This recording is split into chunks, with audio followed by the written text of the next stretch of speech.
BBC global news beat के साथ मैं हूं आसिया अंसर। अफगानिस्तान में तालिबान हुक्काम की जानिब से लाइसेंस फीस में कई गुना इजाफे के बाद आज हजारों मनी एक्सचेंजर्स ने मुल्क भर में दुकानें बंद कर दी हैं।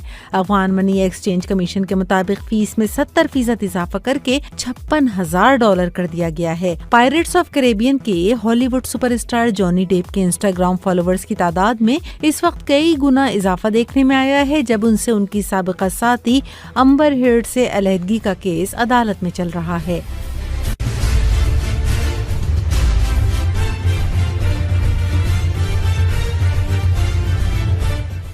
जॉनी डेप की हित्तक इज्जत के मुकदमे में शवाहिद इकट्ठा करने के लिए अम्बर हर्ड ने अब एक प्राइवेट जासूस की खिदमात हासिल कर ली हैं।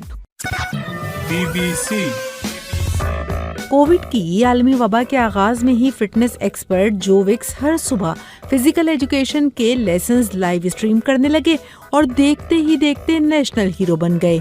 एक नई डॉक्यूमेंट्री में उन्होंने ड्रग्स के आदी वालिद और जहनी बीमारी में मुब्तला वालिदा से मुताल्लिक अपने बचपन के मुश्किल हालात बताए हैं, ताकि लोगों को उनकी जिंदगी से रहनुमाई मिल सके। क्या आपने कोविड की वबा के दौरान कोई मस्बत आदत अपनाई? हमें बताइए BBC उर्दू के फेसबुक पेज पर। स्वीडन और फिनलैंड ने नेटो की रुकनियत के लिए दरख्वास्त देने की तस्दीक की है। उनके मुताबिक इससे कई दिहाइयों से जारी फौजी अदम इत्तेहाद का खात्मा होगा। ताहम स्वीडन ने बतौर मेंबर जोहरी हथियारों या स्वीडन की सरजमीन पर इत्तेहाद के अड्डों को कबूल न करने का ऐलान किया है। BBC ऑस्ट्रेलिया के मारूफ क्रिकेटर एंड्रयू साइमंड एक कार हादसे में हलाक हो गए हैं।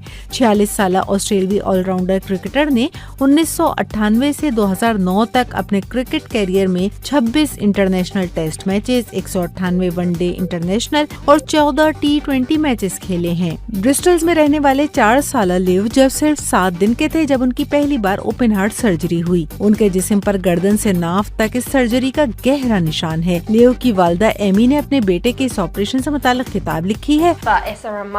ये जख्म का निशान हमारे लिए एक बड़ा रिमाइंडर है कि हम किस मुश्किल से गुजरे। कितनी बार हमें लगा कि वो हमसे जुदा हो जाएगा। वीडियो देखिए bbcnews.com पर। ग्लोबल न्यूज बीट में मजीद खबरें कुछ देर बाद। BBC ग्लोबल न्यूज बीट के साथ मैं हूं आसिया अंसर। वजीर खजाना मिफ्ता इस्माइल ने प्रेस कॉन्फ्रेंस में कहा है कि हुकूमत का फिलहाल पेट्रोलियम मसनूआत की कीमतें बढ़ाने का कोई इरादा नहीं। ताहम साथ ही उन्होंने ट्विटर पर अपने पैगाम में ये भी लिख दिया कि तब्दील शुदा हालात में तेल की आलमी मंडी में कीमतों के पेश नजर हो सकता है कि हुकूमत को अपने फैसले पर जल्द ही नजरसानी करनी पड़े। यूक्रेन के रैप फोक बैंड कालोश ऑर्केस्ट्रा ने यूरोविजन 2022 में गाने का मुकाबला 631 पॉइंट्स के साथ जीत लिया है। 183 points.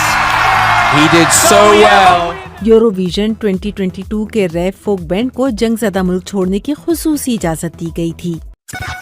BBC फिनलैंड ने यूक्रेन पर रूस के हमले के जवाब में अपना गैर जानिबदाराना मौक़िफ़ तर्क करते हुए नेटो की रुकनियत के लिए दरख्वास्त देने का ऐलान कर दिया है। उम्मीद की जा रही है कि पार्लियामेंट भी जल्द इस फैसले की तौसीक करेगी। 2018 में ख्वाजा सिराओं के तहफ़्फ़ुज़ के लिए मंजूर कानून के तहत शनाख्ती कार्ड, ड्राइविंग लाइसेंस और पासपोर्ट समेत दीगर हुकूक के साथ नादरा के रिकॉर्ड में अपनी जिन्स की तब्दीली का इख्तियार भी दिया गया था। ताहम खैबर पख्तूनख्वा में जिन्स की तब्दीली की शिक पर शदीद एतराज़ात के बाद केस अदालत में ज़ेरे समात होने पर इस पर अमल दरामद में मुसलसल ताख़ीर है। आपके ख्याल में ख्वाजा सिराओं के शनाख्ती कार्ड्स में जिन्स की निशानदही के लिए मेडिकल टेस्ट लाजमी करार देना क्या उनके हुकूक के मुनाफी है? हमें बताइए BBC उर्दू के फेसबुक पेज पर। BBC कैलिफोर्निया में ज़राफ़े के एक बच्चे सोनी को टांग की हड्डी के डिसऑर्डर की वजह से चलने में मुश्किल थी, जिस पर जानवरों के डॉक्टर्स की टीम ने खुसूसी डिजाइन करके सोनी की टांग पर ब्रेसेस लगाए, जिसके 10 रोज बाद ही वो सीधा चलने के काबिल हो गया। डॉक्टर्स अपनी इस कामयाबी पर बहुत खुश हैं। हमें इस कामयाबी पर फख्र का एहसास हो रहा है। इन 30 सालों में सबसे बेहतरीन काम जो मैंने किया वो यही था। वीडियो देखिए bbcnews.com पर। ऑस्ट्रेलिया के मारूफ क्रिकेटर एंड्रयू साइमंड एक कार हादसे में हलाक हो गए हैं। ऑस्ट्रेलियाई ऑलराउंडर क्रिकेटर ने 1998 से 2009 तक अपने कैरियर में 26 इंटरनेशनल टेस्ट मैचेस खेले, 198 वनडे इंटरनेशनल और 14 T20 मैचेस खेले थे। ग्लोबल न्यूज बीट में मजीद खबरें कुछ देर बाद। BBC